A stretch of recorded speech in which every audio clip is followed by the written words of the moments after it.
Berlin, Germany is where the performance opens. Package delivery is done by bicycle messenger John Fontanelli. And messengers in order to survive. He receives an order to deliver one day at work. A parcel to an unidentified place, but John declines, claiming. Realizing that it's his off hours, he goes home. Afterwards, an elderly guy identified himself as. At his door comes an air tracker. According to him, John may be the possible heir to a huge inheritance. The elderly guy offers him €2,000 in return for. Asks him to give his saliva for a DNA test.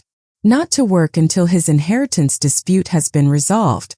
John first believes the elderly guy is just 1:45 p.m. on June 6, 2024.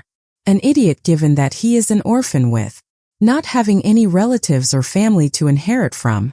But he chooses to comply as the elderly. He's getting paid well by the man for his trouble. John leaves for a friend's house that evening. Club and fritters away every penny. His pals wish him a happy midnight. Greetings on your 25th birthday. John has a party with his. Drinks all night with pals. Visited by his brother Lino at the club, giving him his initial tie. The scene changes to the morning after. John is wasted, as are his buddies. After the celebration hungover, he answers the same elderly man's call, who demands that he swiftly pack everything up. Despite being perplexed, our hero chooses to go through. A little while later, the elderly guy shows up at the door and begs John to accompany him. Marvin, John's closest pal, is worried about the elderly man. He informs John in jest that he may be killed or abducted. John dismisses him, nevertheless, saying that he has nothing to lose, so give it a go. He is quickly taken away on a private travel to Florence and being closely supervised by security. Signore Vacchi greets him in Florence, and Franca Vacchi, his granddaughter, the guardians of the biggest mansion in the urban area. The family of Signore Vacchis has been employed in Florence as asset managers and attorneys for many years. John maintains that there was a miscommunication, and the person they have is the incorrect one. Signore Vacchi clarifies nonetheless that John is a descendant of the influential Giacomo Fontanelli, a guy who was 500 years old. In his bequest, Fontanelli stipulates that his whole, to his youngest male descendant would belong riches. With this disclosure, John becomes the successor to the wealthiest inheritance in the world. But with this money comes responsibilities and regulations that John needs to apply for society's benefit.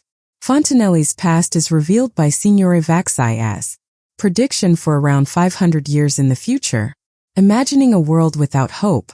Additionally, he saw in his visions a God who told him to abandon everything, his riches, to the male descendant who is younger, exactly 500 years after his dream began. As it happens to be John's 25th birthday, this man's heir would bear the blame for giving the people their optimism back. John discovers that there are two in addition. Line that follows Luke Fontanelli and Kenji Takahashi. He comes to grips with his fortune and finally embraces it, given that he is currently the richest. Franca Vacchi, the greatest guy on the planet, tells him to, until the will is ready, remain at the mansion. The next day, John was accompanied to an office where he was awarded Italian citizenship. John is later visited by Franca's uncle Gregorio Vacchi. In the process of cooking dinner in his own kitchen, Gregorio discusses his family, businesses and their global reach. But he is quite unique from the others of his relatives, as he thinks money is the most important requirement that has all the answers. The next morning he brings John to the slope for a brief detour. At this moment, Michelle, a female security guard, privately approaches John and informs him that John isn't getting all the information from Vacchis.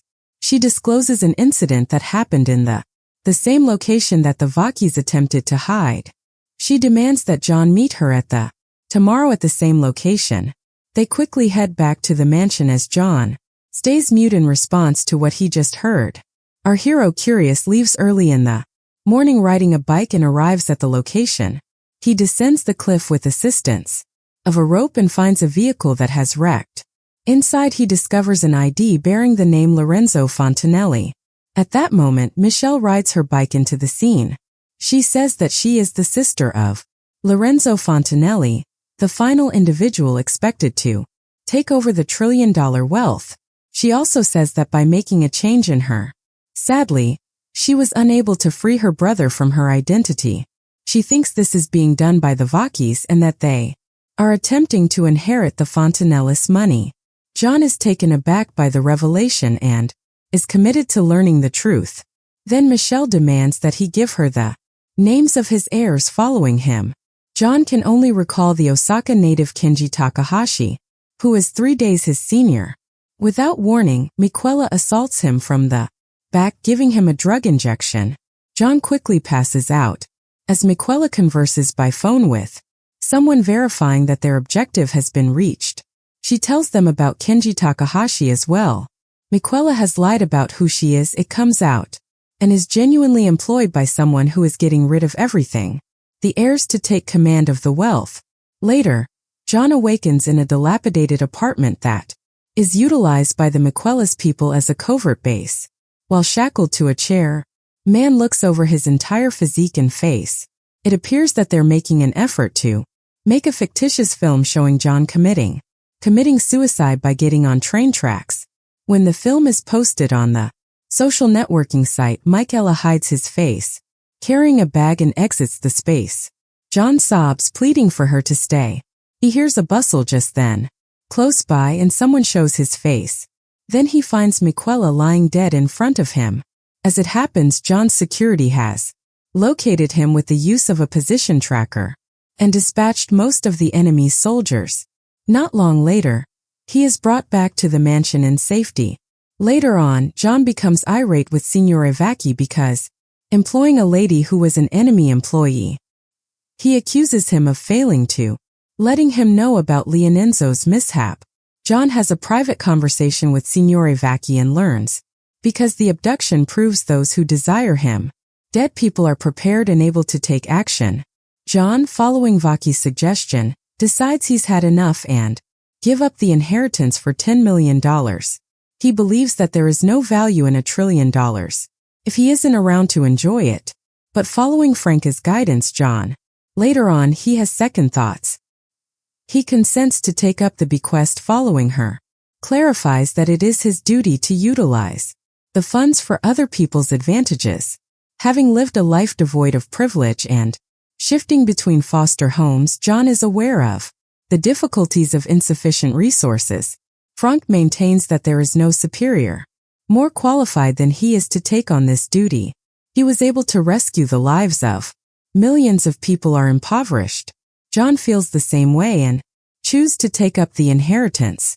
Once the will is interpreted, John acquires ownership, the Giacomo family's entire fortune, but it's up to him to determine how to spend the funds. He is given a team of consultants to help him who can advise him on how and where to use the wealth. Franca is sent home in the interim by her grandpa, who suggested that John take the, as well as breaking her neutrality oath. Transpires that Signore Vacchi has actually been attempting to sway John ever since he got to Florence. The elderly guy desires that someone else inherit the fortune, thinking John would waste it. Kenji Takahashi is his first pick, and he thinks of someone far more deserving of Giacomo's wealth. An Ivy League graduate, Takahashi is far more educated and familiar with the workings of the world. After then, the action moves to Paris, France. Luke is shown getting a package from his mailbox when all of a sudden a guy emerged from a black Audi, gestures for him to enter. Giacomo's descendant Luke is also Fontanelli and the next in command to inherit the wealth following Takahashi and John. Within the vehicle, the guys offer Luke his ticket to Manila and his passport. They tell him that Zia has given him instructions to take a quick flight to the Philippines. Upon learning Zia's name, Luke consents to carry out and exits the vehicle. Meanwhile, John returns and finds himself in Berlin, where he meets up with his sibling Lino. Lino is rather taken aback, as is his spouse, of John's sudden wealth that evening. Our guy goes to the club and spends excessively and carelessly by flinging cash in front of the patrons of the club. But the following morning's news quickly starts to concerning his being a courier on a bike who just evolved into the richest guy in the planet. The news exposes John's unscrupulous actions and disparages him in conversation. Thus, the Vacchis are compelled to go back in Florence for a news conference where they inquire about John's capacity to accept regarding the Fontanelli businesses. Additionally, the media is interested in knowing whether the billionaire is capable of it, preserve the planet and accomplish the prophecy that his forefathers held dear. The Vacquis say they stay silent the most of the time and do not wish to address the issue at this time. John chooses to come back in the interim to Florence after his media attention. At the airport, Luke also notices the information of John inheriting Fontanelli's wealth. It appears that the news has infuriated him as it. Apparently, Luke was contacted by powerful guys who bolster his inheritance claim. Their intention is for Luke to inherit the fortune thus that they may use his money to further their own interests, such as election manipulation and other unethical practices. But because of John's obstinacy, the world is now aware of his $1 trillion. Luke is priceless to these men because of his fortune. They now want him killed as a result. Luke is late for his flight and goes back to it is Zia's place to request clarification. She'd said she would assist him in getting the inheritance. Zia, though, doesn't respond to the door, which made him further angrier. Luke then spots the identical Audi that's selected the other day and climbs inside of it. A phone is given to him by one of the two men. Luke answers Zia's phone and asks her how John, a bike messenger, will carry out the prophecy. Zia demands that he maintain his composure and hide out for a while. Afterwards, she alerts him that the men are directed to have him killed by a few powerful individuals. She suggests that he take a plane to Algeria rather than Manila and bolt the moment she hangs off the phone. Luke does as she says, but he also chokes the two guys to death and then took off. John attends a meeting in the interim with a group of specialists who talk about the coming world. Problems include poverty, unemployment, and climate change. While the specialists argue among themselves on John is unquestionably the answer to these problems, overtaken by the realization that he has to use his fortune to save the planet. Following the discussion, Gregorio determines John must calm down. So they make their way to the waterfront. John is so excited that he neglects the vital papers and dispersed over the floor. Signore Vacchi phones in the following scene. Franca, his granddaughter, back and demands that settling disputes with each other.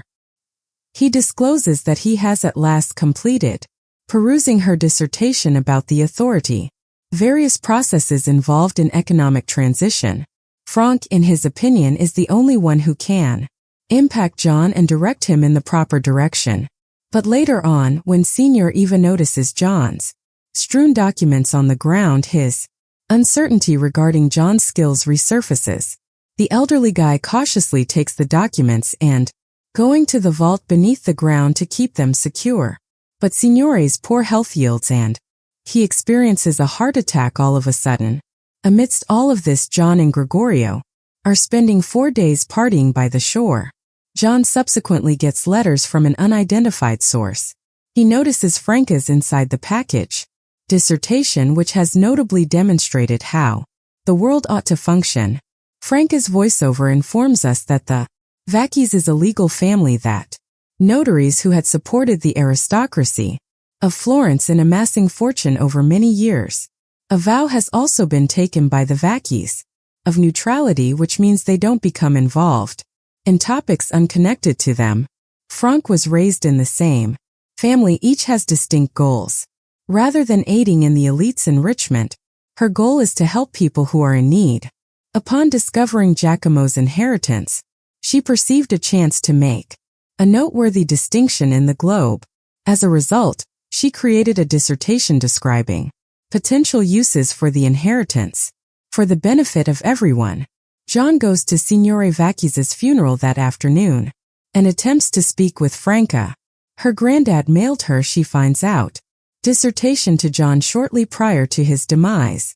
John demands that she assist him in using his inheritance. He saved the planet.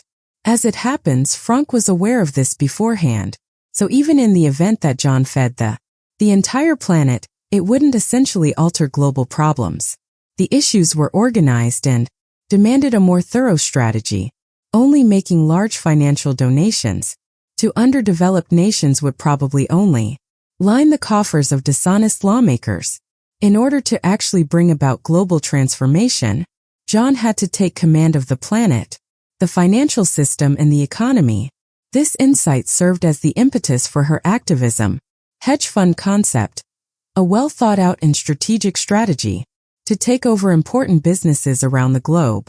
But she had originally given up on the concept, as Signore Vassi prompted her to recall that John was expected to come up with his own answers. However, upon discovering that her grandfather, in his seconds, realized her concept had merit and submitted, Franck chooses to give John her dissertation before he passes away, that she must put her plan into action. She consequently consents to help John again. As soon as she agrees, John buys an abandoned power station, turning it into his new home base. Franca then hires hundreds of workers, among them John's pals, giving each of them the essential resources for the underprivileged. Notable politician Malcolm McCain is one of the recruits. Among the greatest and most managers of unconventional hedge funds worldwide, Franca tells John in an attempt to simplify that Malcolm is the individual you would contact if you wished, can cause the stock market to become unstable if you had the ability to pay for it. Scene switches to Luke coming for a brief moment at an abandoned Algerian location. John and Franck are back at headquarters where they've their initial formal consultation with the specialists. Malcolm leads and clarifies the meetings, the functioning of the financial markets. Holding $1 trillion in his possession, John was able to obtain nearly anything, even a majority ownership of massive corporations like Amazon, but that would quickly exhaust his finances. Purchasing a controlling ownership in Amazon, for example, would need $800 billion, resulting in John possessing only of his $1 trillion fortune, $200 billion. Malcolm wants to elevate John's profile above that of the richest person on the planet and make him into a well-known brand around the world, one that is equal to leadership, respect, and trust. In order to accomplish this goal, Malcolm discloses that he employs a large number of qualified experts in a range of industries such as technology, marketing, research, accounting, and other areas. In their first plan, they use climate change as a focal location for campaigners to gather support. They take advantage of the ensuing chaos to stealthily enter the Oppenheim Electric Board of Directors of the biggest energy businesses in the world. In the scenes that follow, John goes to a lot of interviews and conferences, drawing large crowds with interest. With his remarks on contributing to society, just 3.7% of the company, John and his group were able to remove half of the Oppenheim Electric Board of Directors. As everyone rejoices over John's charitable deeds and respects his dedication to giving back, Luke is extremely resentful of him for what appears to be stealing his true destiny. Luke tells us that he lived his entire life feeling like an drifter and aimless orphan until he met Zia, who demonstrated, telling him he was meant for bigger things. Nevertheless, his goals were dashed when John was chosen to be the Fontanelli family's successor. Motivated by resentment and a feeling of injustice, Luke departs Algeria and embarks on a journey to Berlin with the goal of murdering John. Meanwhile, John and his group are preoccupied with commemorating their most recent success. John's brother Leno, who has taken care of, arrives him because their parents died at the location and shares his concerns. His wife and daughter's safety are worries of his. Following John's rise to prominence, Leno lets him know that someone has been following them for a while. The neighbors also wish for his family to relocate because they worry that someone may disappear. Luke suddenly materializes in front of, asserting that John is not one of them, suited to receive the Fontanelli family's wealth. John is swiftly dragged away by security and demands that he enter the vehicle. Before long, there is a crossfire between the two sides. Sadly, Leno takes a bullet to the stomach while he attempted to save his sibling. In the epilogue, a heartbroken John clutching the dead body of his brother